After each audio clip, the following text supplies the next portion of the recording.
ter essa conversa, porque desde quando teve o evento do livro que você não pôde participar, eu tô curiosa para te ouvir falando sobre esse livro.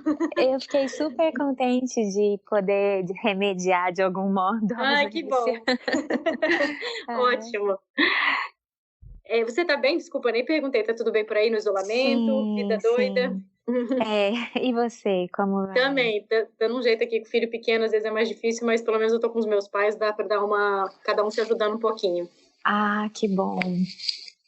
Bom, seguinte, eu acho que o Rick já te explicou, né, que eu vou fazer a entrevista com você, a gente também vai falar com a Maria Lúcia Homem, e a ideia é pegar trechos do nosso papo, então a entrevista não vai na íntegra.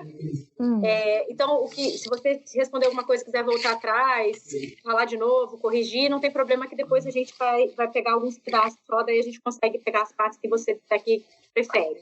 Tá bom, combinado.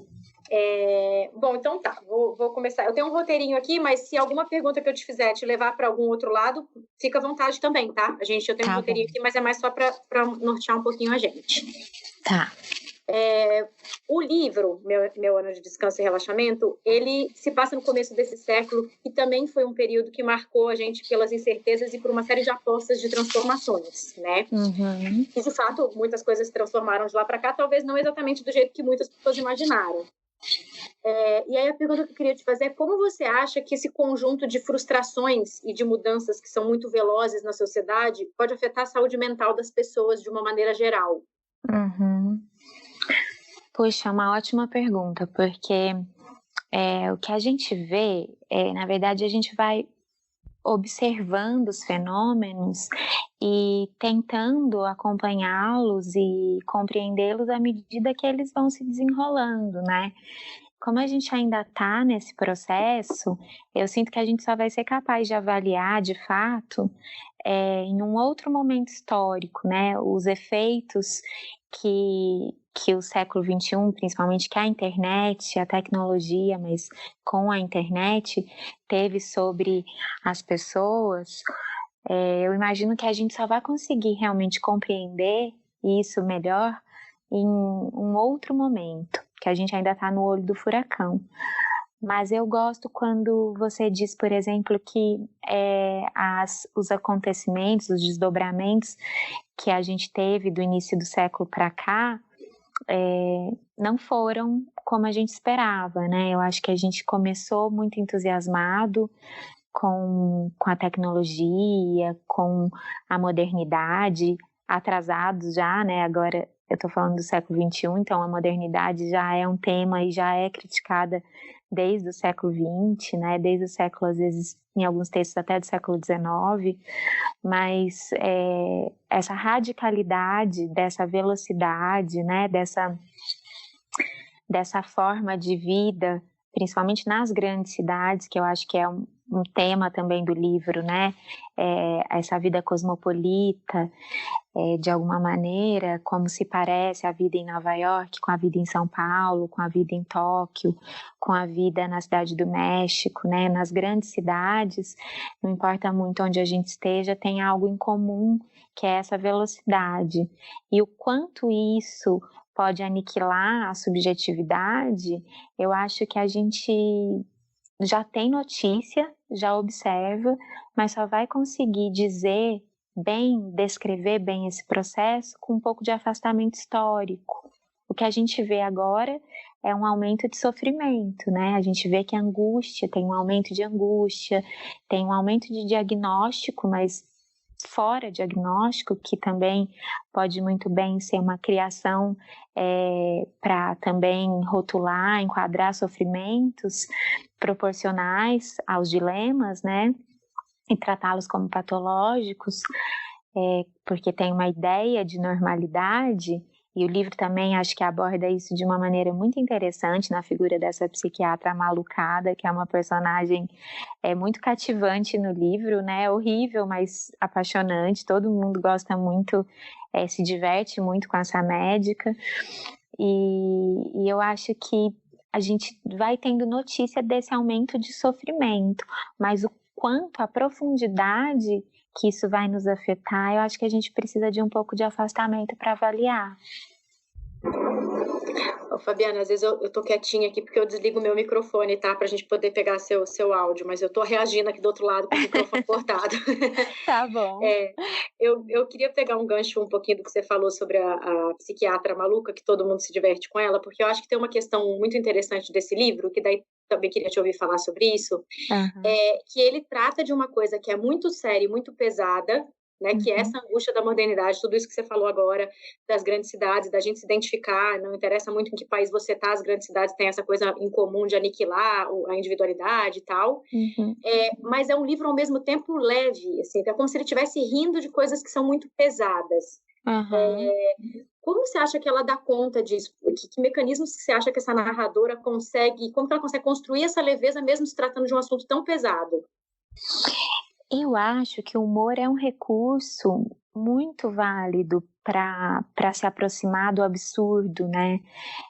Às vezes é o recurso mais interessante, porque o absurdo às vezes é tamanho que só dá para se aproximar dele com humor, eu acho.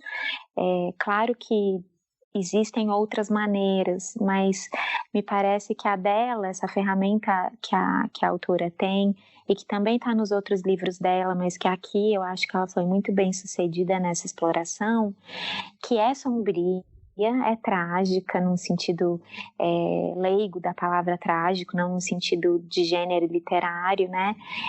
É dramática, assim, mas é uma tragicomédia em alguma medida, né? As pessoas se divertem muito lendo o livro. O Freud tem um texto sobre xiste, sobre humor, como um mecanismo de defesa. E eu acho que isso também é uma marca da nossa geração. Nossa geração quer dizer os viventes no mundo hoje. Não importa se tem 15 anos ou se tem 95, sabe?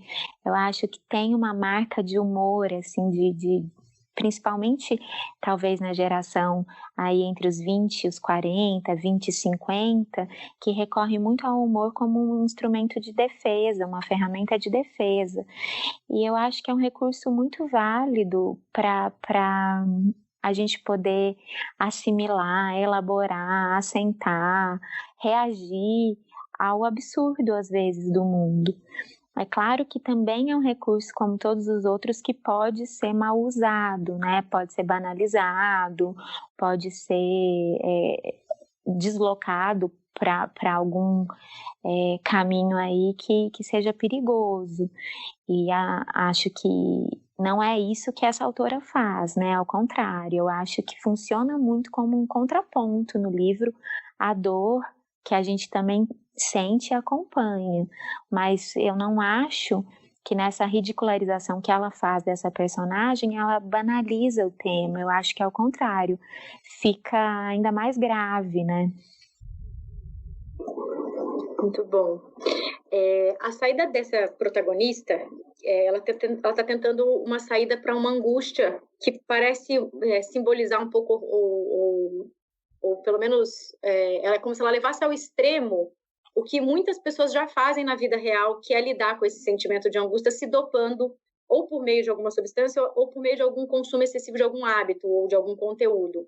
Então, a impressão que a gente tem é que ela toma uma decisão de hibernar por um ano usando remédios, mas que, de alguma maneira, as pessoas na sociedade atual, e agora em tempos de pandemia, então, muito mais, estão tentando se dopar dessa angústia. Então, né, sair do problema, escapar desse problema por alguma via mais curta.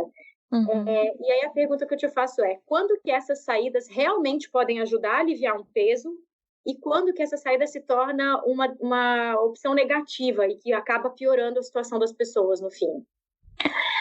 Então, do ponto de vista assim moral, a gente poderia pensar numa régua, sabe? Mas eu tenho a impressão que isso varia tanto de sujeito para sujeito, né? Que o que é para uma droga num sentido de alienação negativa, para outro pode ser realmente um remédio. Tem aquela máxima que diz, né, que a diferença entre o veneno e o remédio é a dose. Mas o que é a dose correta como que a gente estabelece esses padrões quando a dor de cada sujeito é tão singular, né? Então, eu acho até curioso que nesse livro a gente fez uma discussão num grupo de estudos e a maioria das pessoas teve a impressão de que ela escolheu uma saída muito improvável, a autora, porque deu a impressão que nesse processo amalucado, onde ela colocou a própria vida em risco tantas vezes, e a vida de outras pessoas também, de certo modo,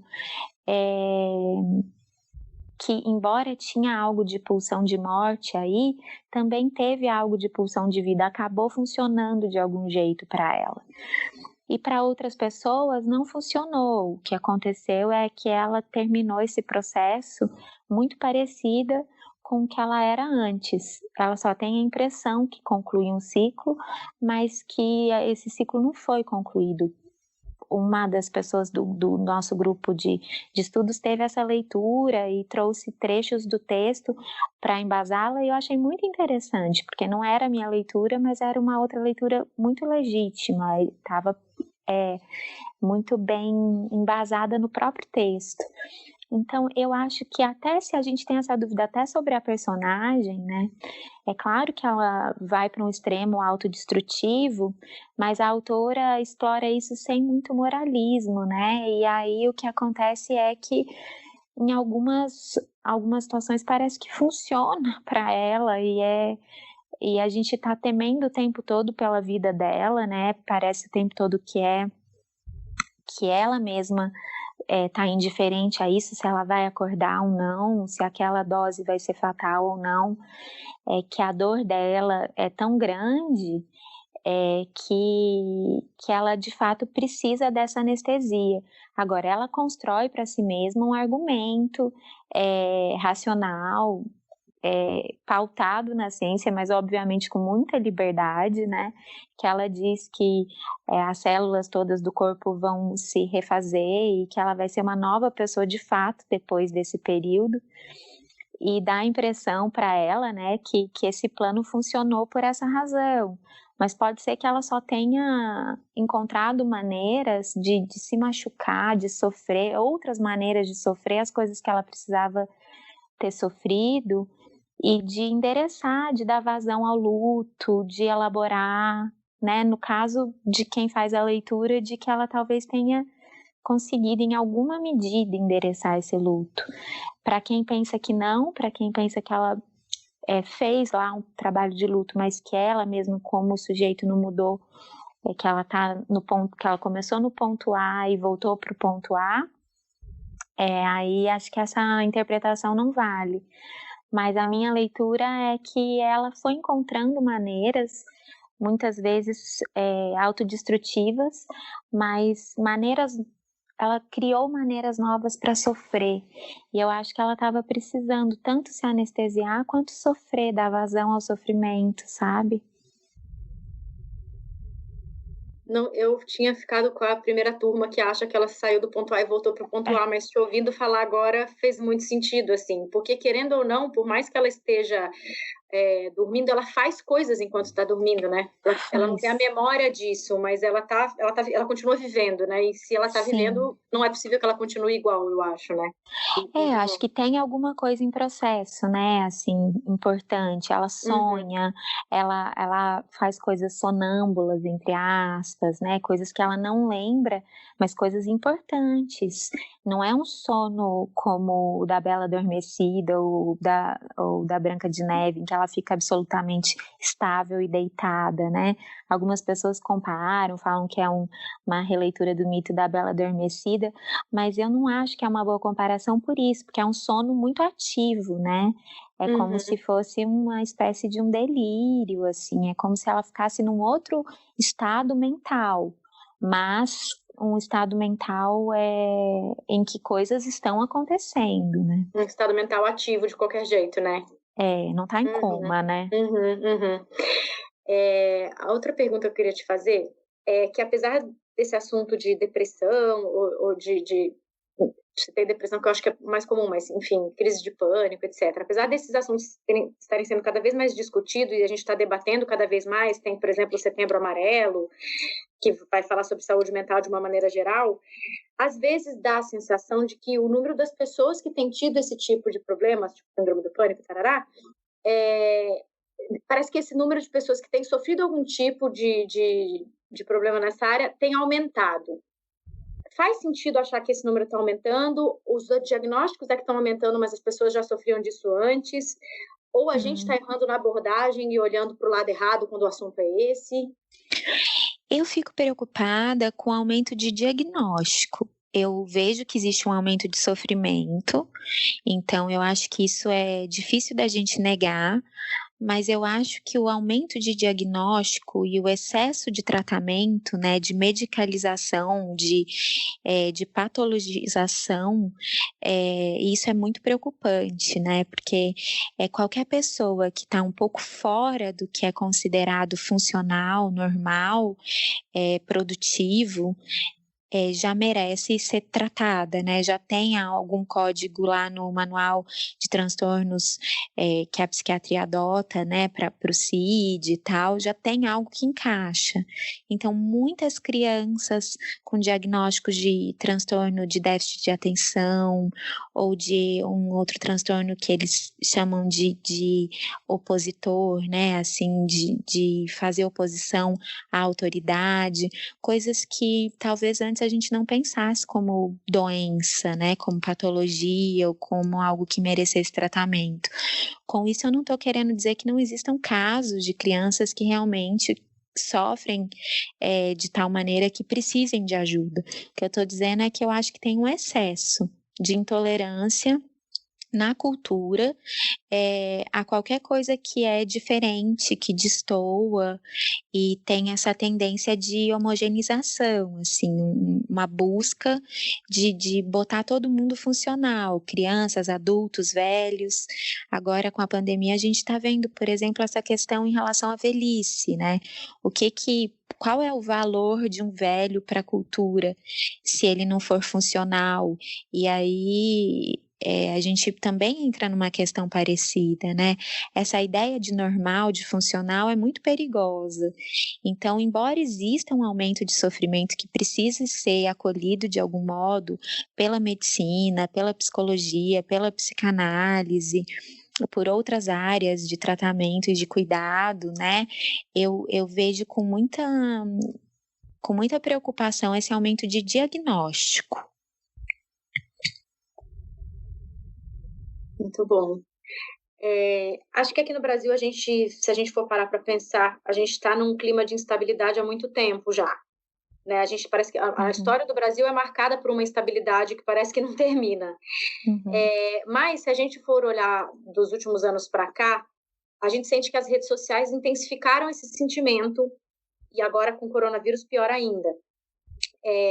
Aí eu queria te perguntar, quais são as possibilidades reais dentro desse cenário que a gente está vivendo agora, de consumo excessivo de internet, redes sociais, e agora com o isolamento social, de manter a mente mais sã? Aí a gente coloca os dois extremos. A única opção para ser mais são seria se alienar completamente dessa realidade, como faz a protagonista do livro, ou existem caminhos mais equilibrados em que a gente não precise se anular completamente para continuar se mantendo são?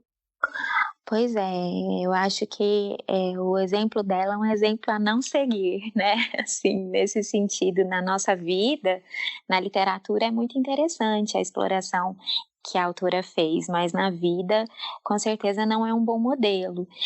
Mas mesmo ela, né, na hibernação dela, não estava totalmente alienada. Ela faz questão de sempre contar, quando ela vai naquela bodega, que ela vê o que está acontecendo nos jornais, né? Então, ela tem notícia do que está acontecendo no mundo e das coisas absurdas do mundo e tem ainda mais vontade de voltar para a hibernação.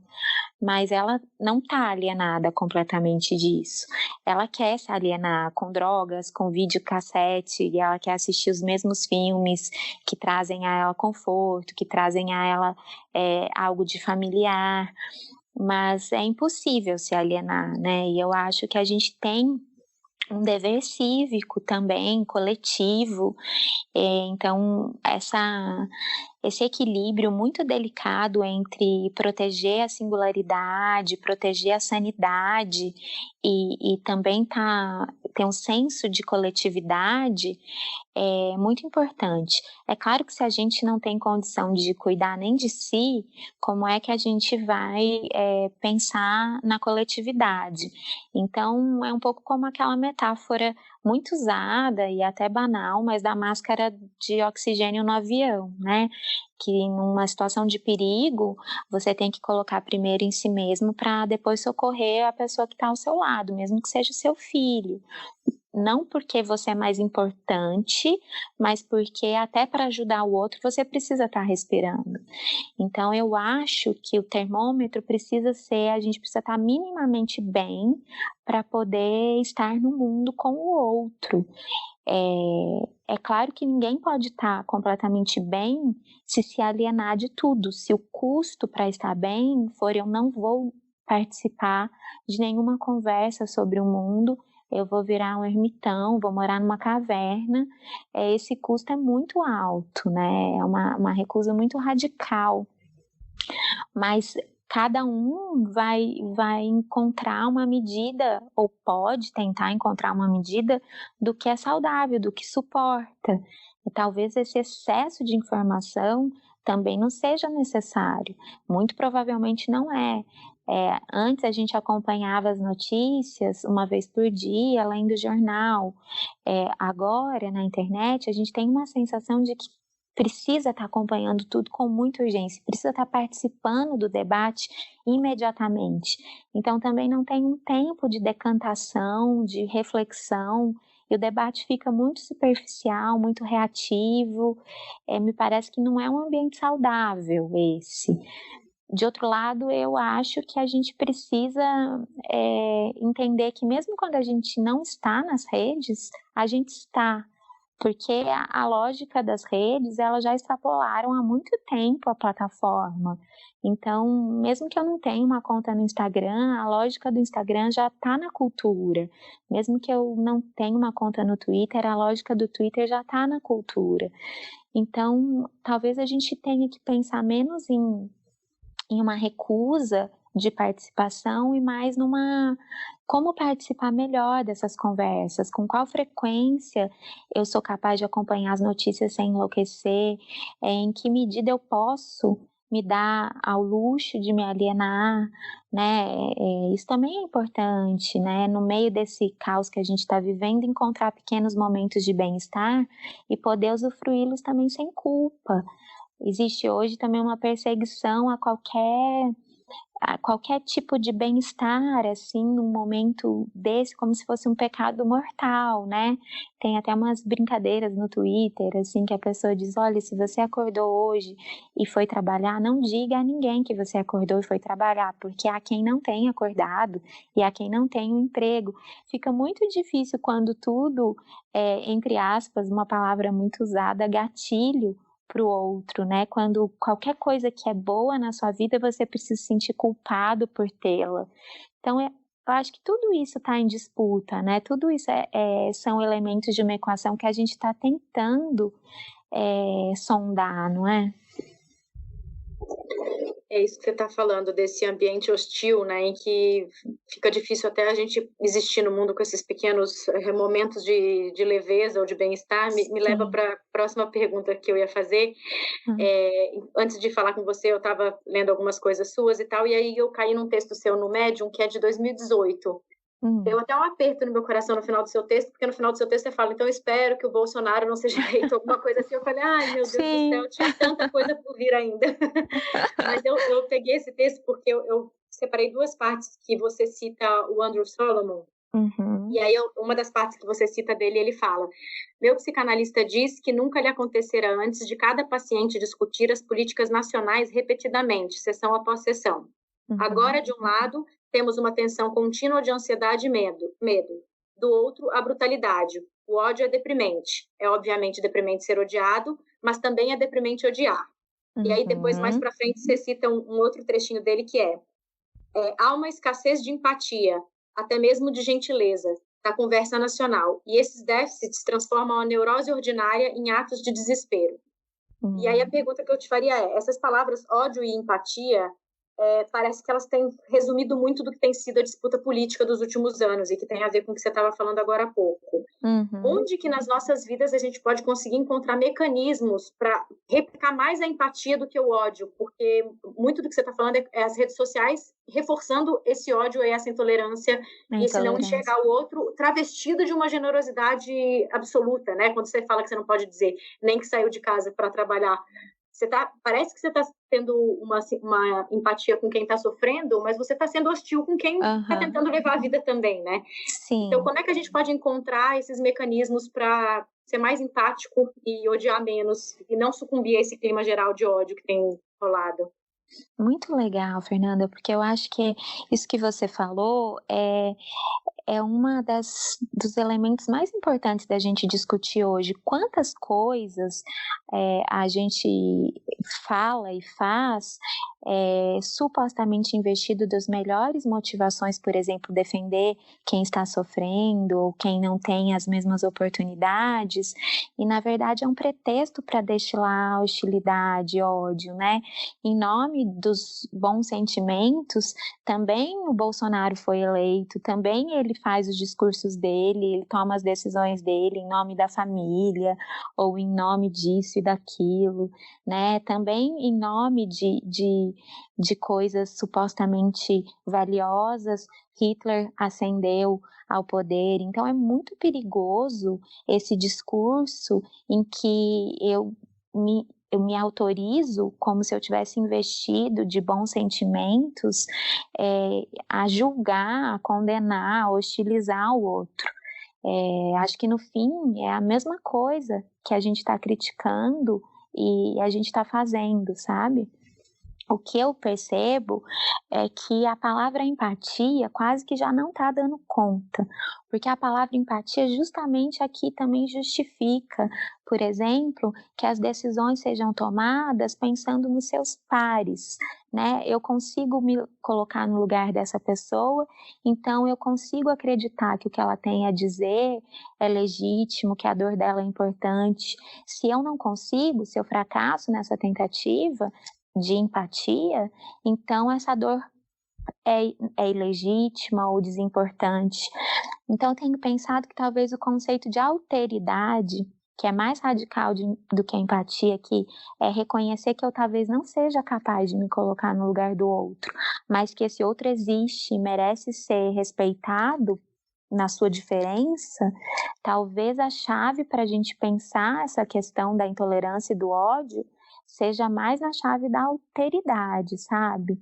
É o que eu tenho pensado nos últimos tempos. Não sei se você concorda, mas e ainda é um pensamento que eu estou gestando, assim, mas eu tenho me sentido muito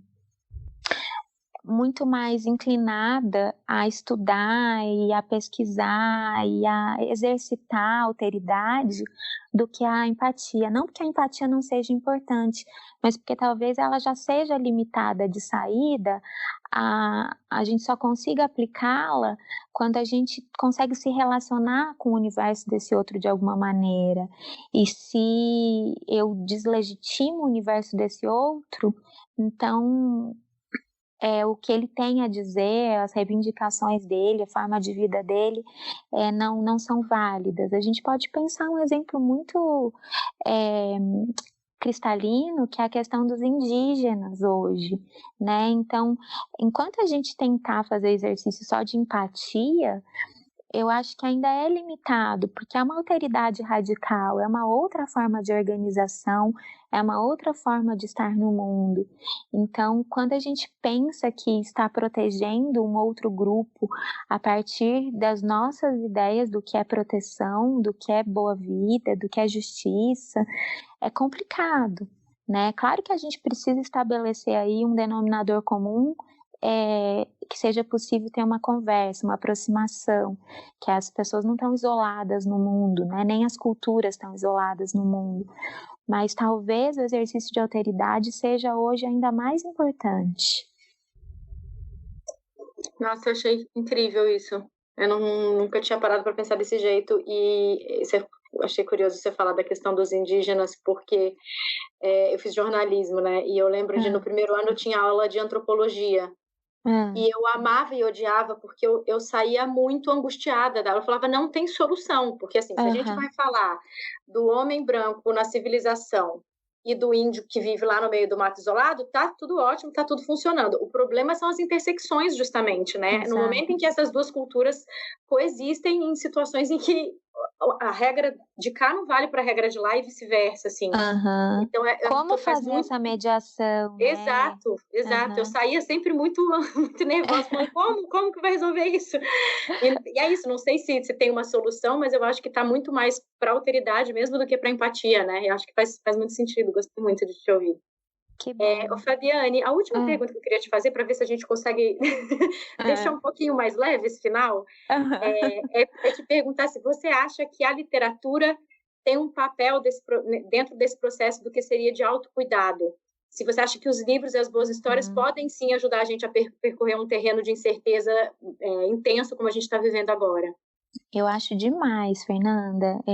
Eu vou falar por mim mesma, mas não apenas por depoimentos de pessoas que também apostam nos livros, na ficção de maneira geral, na arte, para extrapolar só a ficção, porque também tem a literatura de não ficção, também tem o cinema, que pode ser ficção ou pode ser documentário, tem peças de teatro que agora estão interditadas para a gente, mas enfim, tem uma infinidade de possibilidades de exercício de alteridade que a ficção e a literatura, de maneira geral, nos permite.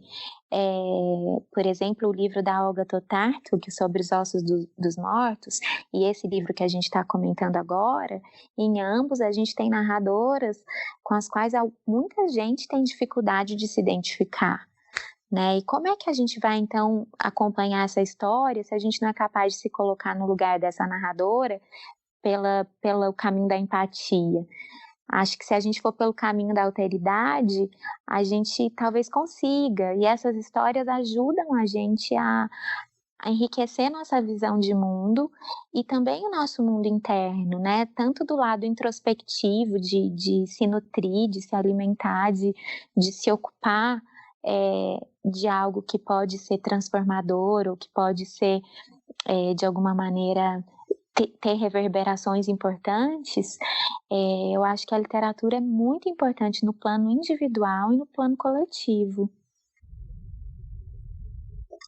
Muito bem. Muito obrigada, Fabiane, pelo papo. Imagina. A gente vai finalizar o programa e ele vai no ar na última quarta-feira do mês. Tá. A gente pode te marcar, você quer que te tagueie quando a gente divulgar o podcast? Tá ótimo, então. Pode sim. Adorei mas eu te aviso de qualquer jeito. Ai, que bom. Que bom que a gente conseguiu conversar. De ficar. Eu desde o ano passado. Ano passado não, acho que é 2018 que a gente lançou o TP. Saí de licença maternidade, eu confundo as datas aqui já. Eu acho que foi começo de 2019, não foi? Acho que é isso, então. Eu devia estar voltando. Bom. Ou saindo, não lembro mais agora, de licença. Mas eu sei que de lá para cá eu fiquei com essa de que um dia a gente ainda ia conversar sobre esse livro, então que bom que agora aconteceu e vai ser um podcast, bom. Né? Legal. Obrigada, viu, Fabiane? A gente se fala. Imagina, Fernanda, até. Um beijo, tchau. Beijo.